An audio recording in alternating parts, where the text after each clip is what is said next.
সাহস করে তো চলে এলি, বাড়ির ভেতর ঢুকবি কিভাবে? ফুল দিবি কিভাবে? ওই দে ছাদের এক বসে মোবাইল দেখছে, তোর লগাতে ফুলটা বেঁধে তুলে দে। কথাটা কিন্তু মন্দ বলিসনি। ওই দে লগাটা নিয়ে আয়।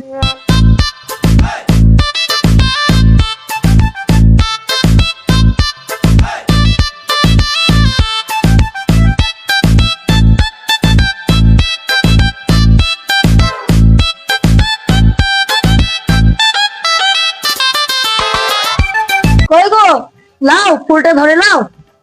কই রে বাসা, ফুলটা ধরছে নাকি? ও ফুলটা নেবে কি করে? ও তো মোবাইল চালাচ্ছে, তুই কিছু বুঝতে পারছে নাকি? লগাতে করে গুঁতো মার। ওগো শোনা, ফুলটা লাও না, আমি তোমাকে অনেক ভালোবাসি।